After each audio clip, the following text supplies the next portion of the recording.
Après avoir vu que des espèces différentes partagent des attributs en commun, ce qui indique des liens de parenté, nous allons voir que cela veut dire que ces espèces ont un ancêtre commun, c'est-à-dire un être vivant qui a pu transmettre par sa descendance ses attributs. L'étude des espèces disparues et leur comparaison avec les espèces actuelles permettent de remonter aux origines de la vie. Dans ce document, on voit qu'il y a des reconstitutions de paysages d'il y a 130 millions d'années. Comment a-t-on pu connaître la présence de ces êtres vivants à cette période-là? Eh bien, ce sont les études de fossiles qui ont permis de faire cette découverte. Ainsi, on peut dire que les indices qui permettent de connaître l'existence d'espèces disparues sont les fossiles. D'après ces documents, on voit que, au bord d'un lac, il y a 130 millions d'années, on a trouvé des êtres vivants comme le Geolodens, le Sinocalliopteryx, le Confontius ornis, le Boreopterus. Et aujourd'hui, dans un lac qui semble identique à celui d'il y a 130 millions d'années, on peut trouver des canards colverts, des milans royales, des lynx communs et des hérissons d'Europe. On peut donc les ranger dans un tableau où on mettrait dans une première colonne les espèces disparues de Sietun, comme le Sinocalliopteryx, Boreopterus, Geolodens et Confontius ornis, et les espèces actuelles de rémorais, canard colvert, milan royal, lynx commun, hérisson d'Europe. Jusqu'au XIXe siècle, les scientifiques pensaient, comme la plupart des personnes de cette époque, que les êtres vivants avaient toujours été tels qu'ils sont observés à leur époque, qu'ils n'avaient jamais changé. Et en fait, on sait très bien que d'après ce qu'on vient de voir, les espèces ont évolué, ont changé au cours du temps.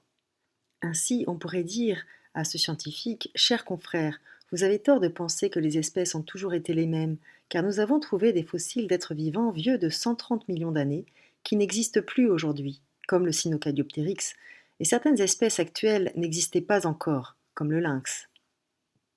On peut donc donner la définition de fossile comme des restes d'êtres vivants, animal ou végétal, ou bien des traces laissées par un être vivant conservé dans une roche. En bilan, on peut dire que la découverte et l'observation de fossiles d'êtres vivants contenus dans certaines roches montrent que les espèces d'êtres vivants présents à la surface de la Terre ont changé au cours du temps. Ainsi, au cours de l'histoire de la vie, commencée il y a environ 3,5 milliards d'années, des espèces ont disparu et de nouvelles espèces sont apparues à la surface de la Terre. Maintenant, si on compare plus précisément les espèces disparues et les espèces actuelles, on peut voir qu'elles ont des attributs communs. Ainsi, le Sinocalliopteryx, qui est un dinosaure disparu, a un squelette interne et de fines plumes, comme le canard colvert qui a également un squelette interne et des plumes. Ainsi, on peut dire qu'ils ont des attributs en commun. Si on veut recopier le tableau qui est ici, qui permet de comparer différentes espèces entre elles, le canard colvert avec le milan royal, le lynx commun, l'hérisson commun et le Sinocalliopteryx, on a donc ce tableau d'attributs qui permet de voir qu'il y a des attributs communs entre espèces différentes. Ainsi, on peut voir qu'on peut recopier et compléter les groupes emboîtés qu'on a sur cette page, ce qui donne une grande boîte ayant comme attribut squelette interne et à l'intérieur deux boîtes, l'une contenant les attributs plumes et l'autre contenant les attributs poils et mamelles. Ainsi, on dit que le Sinocalliopteryx est proche parent du canard colvert et du milan royal, car ils possèdent tous les trois les mêmes attributs, squelette interne et plumes, et qu'ils sont donc classés dans la même boîte.